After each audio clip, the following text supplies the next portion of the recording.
What is up, YouTube? This is Brandon Talks Movies here, bringing guys a new movie review. Today I'm reviewing Texas Chainsaw, or also known as Texas Chainsaw 3D. This was directed by John Lissenhope, and its screenplay was by Adam Marcus, Deborah Sullivan, and Kristen Elms. It also stars uh,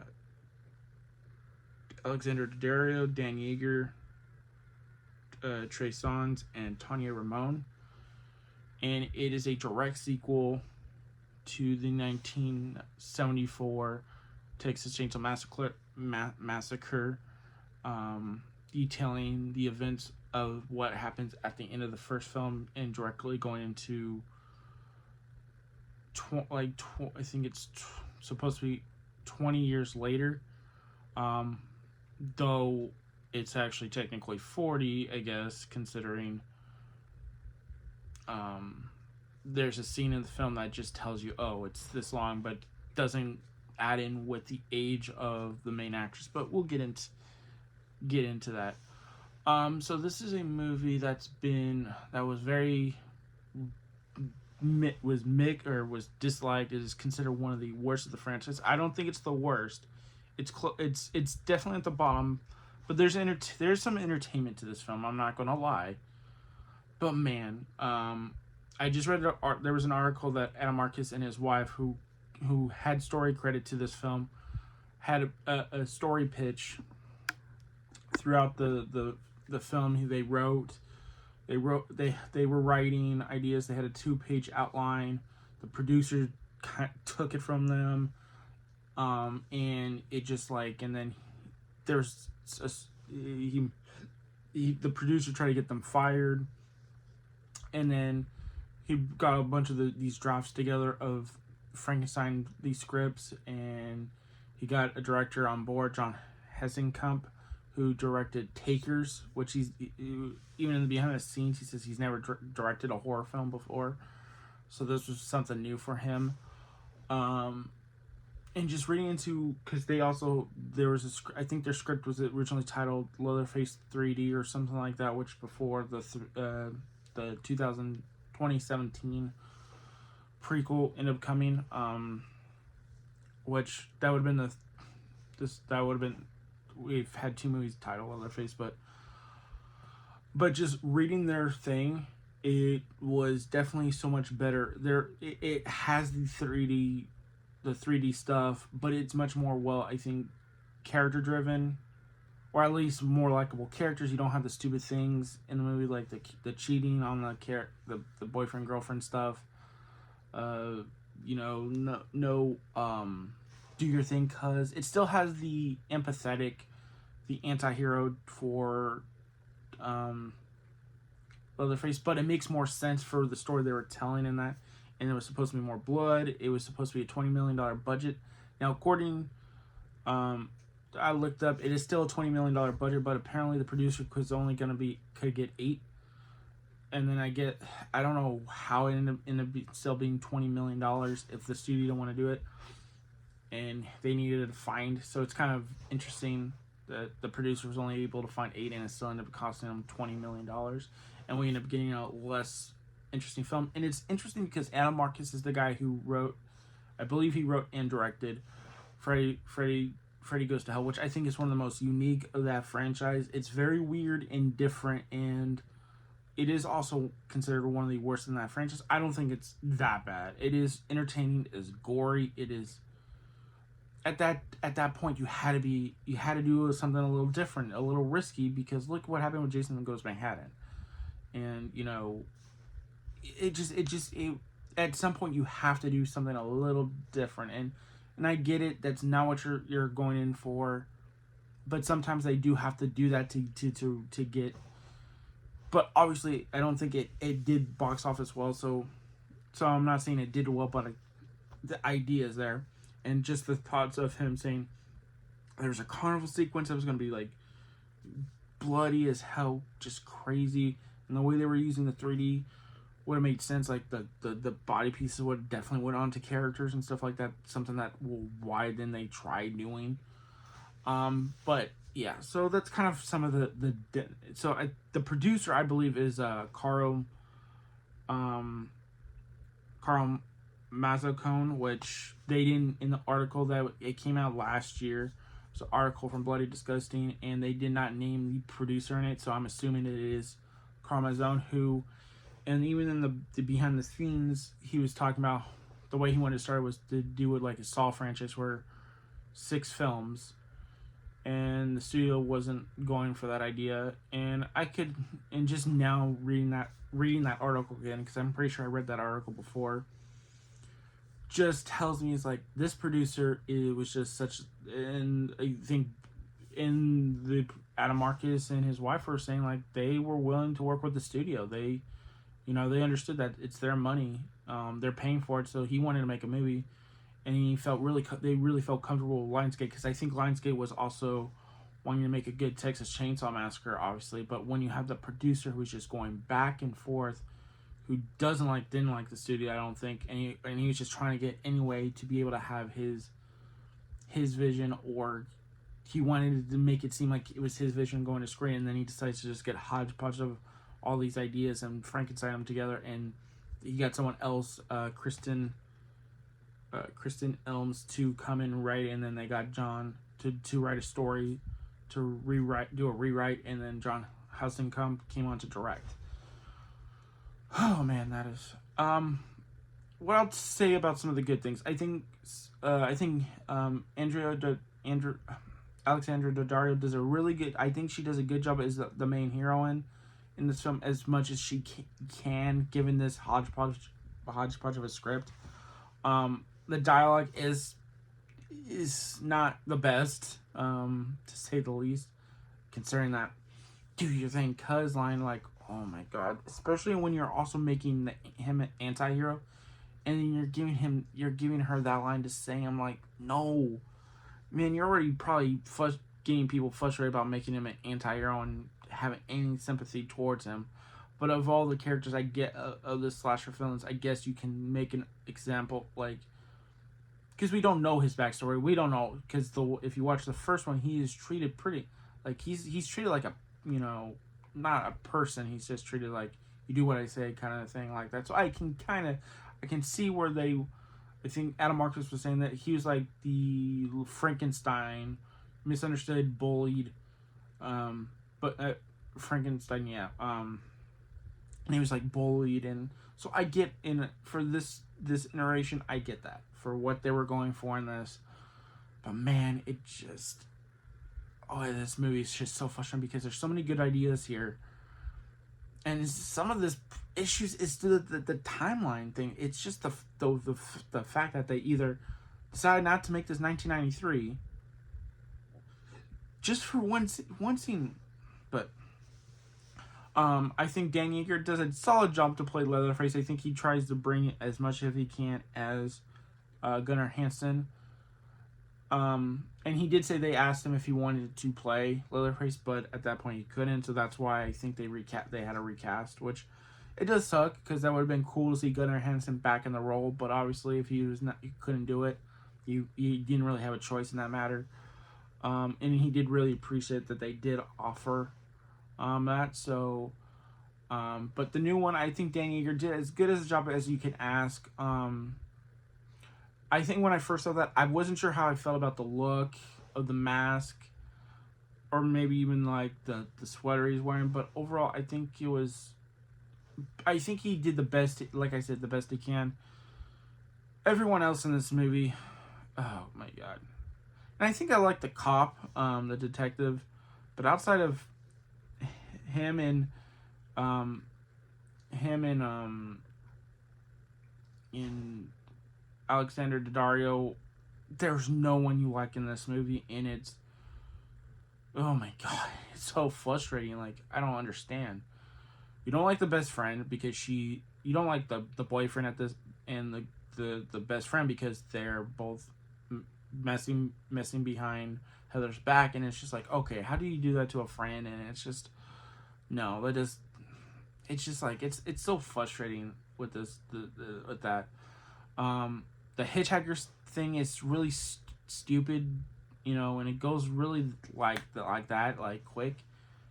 The chef character, the best friend's love interest, I guess you would say, boyfriend, he doesn't get anything to do. They go fast with him, like it's like, but he had the best death in the movie for sure. Like that was really cool. Chainsaw to the stomach, like to the half the body. Oh, that was great. Trey Songz, I did not care. I don't.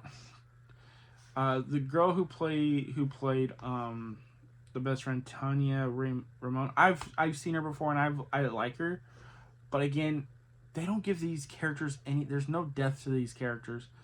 Maybe Heather has the best and Alexander Daddario, but even then, it's not. It's really not great stuff that she's working with. So it's just like, and then the idea of that the Sawyers are not as bad as the Hartmans, because they portray the Hartmans as these vile people who are just hillbilly hicks who just went to hunt down.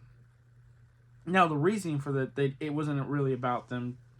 Well, it's hard to say. They didn't seem to care as much about the cannibalism, but obviously they're not as bad as the Sawyers, because the Sawyers are terrible people. They should not, like, obviously they're the true villains because they're the ones that killed all these people, and it's just really weird the choices they.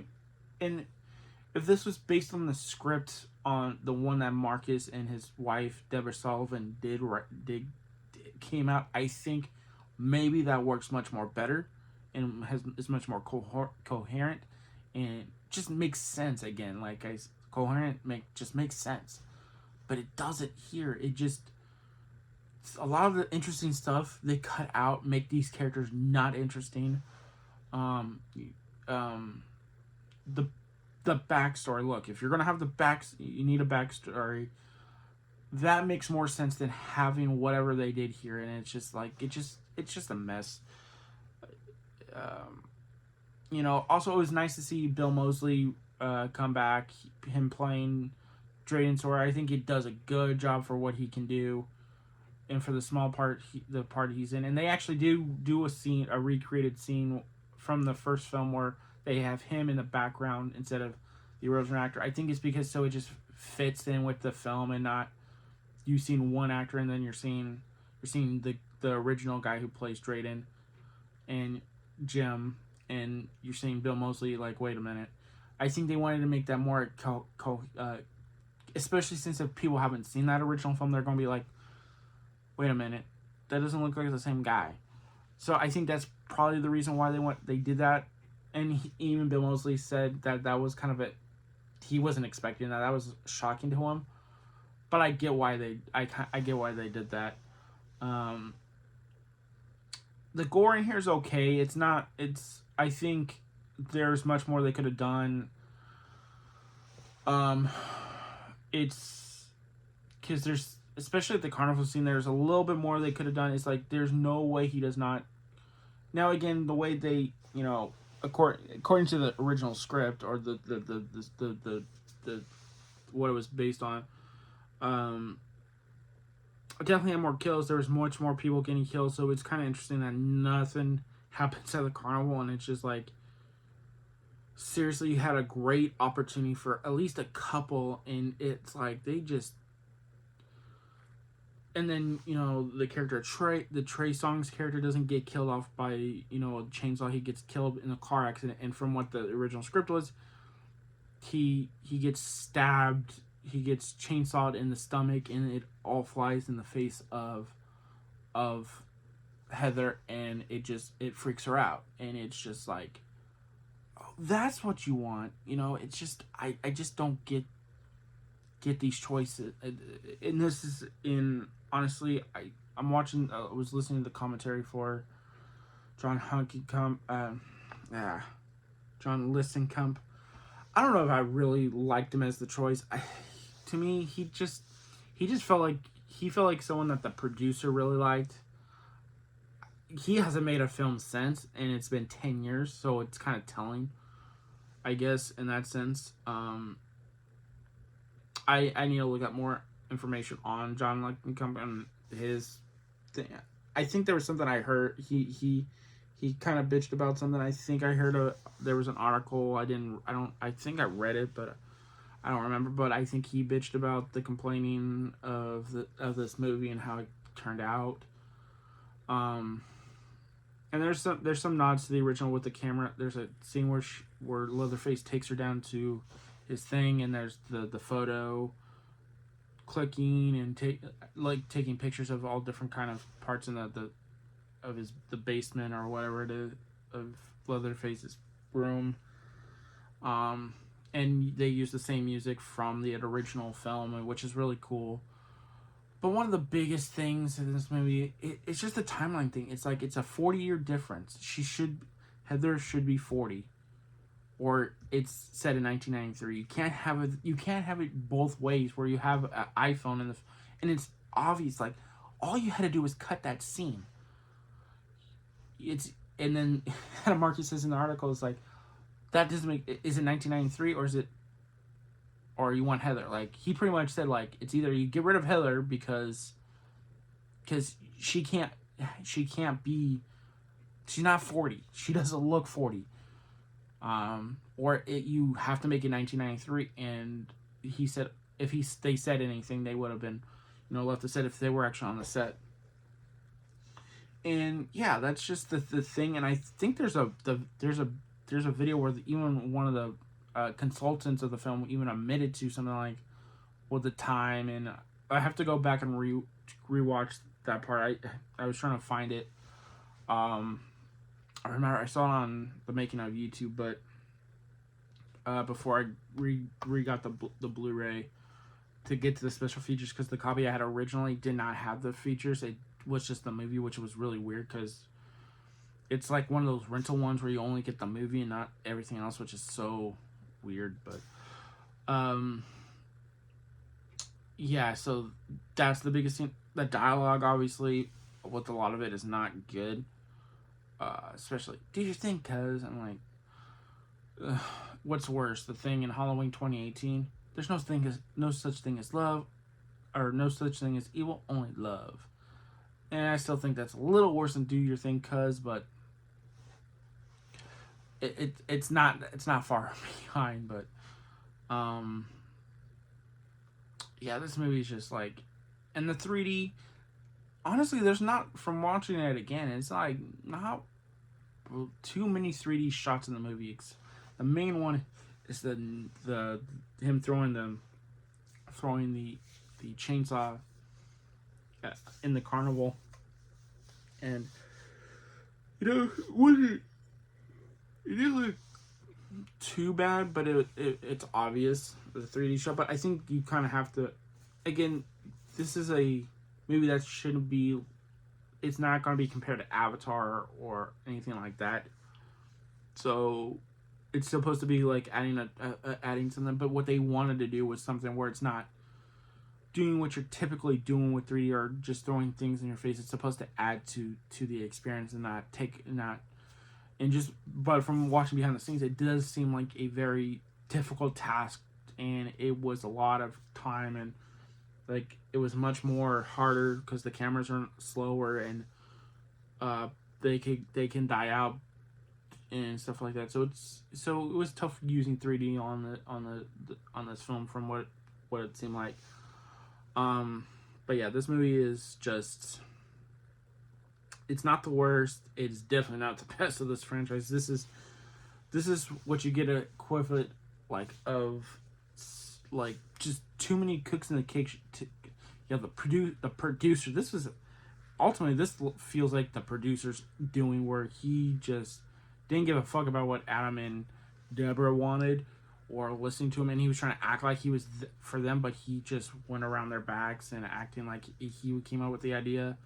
Just the idea, in the way he talks about wanting to make 6 films in this want to make 6 sequels.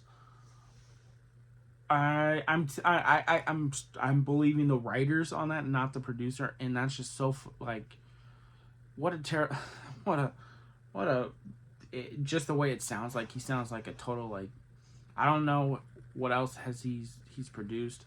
Now with the director, I think he was given an executive producer credit on Leatherface, which is really weird. So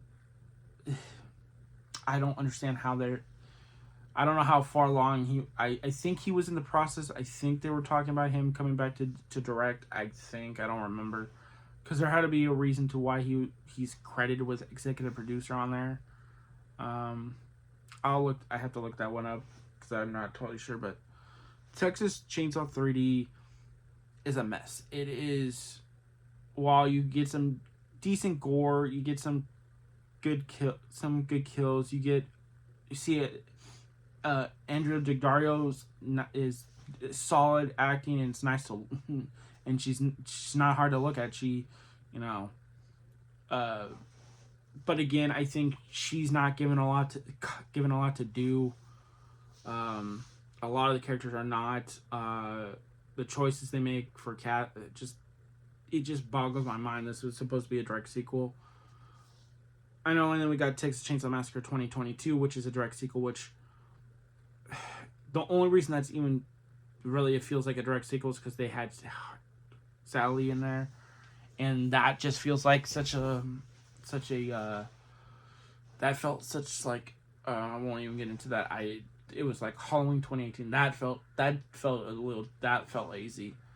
But this movie just feels like the producer was just too high on his own ego to let them. Like, I feel like the studio and the writers would have had a better job making this work if it wasn't for that producer. And and Adam said him and his wife have been, after people reading that script, he said that they got a lot of calls and got some things to do. I don't think it's high profile, obviously, as this, which does suck.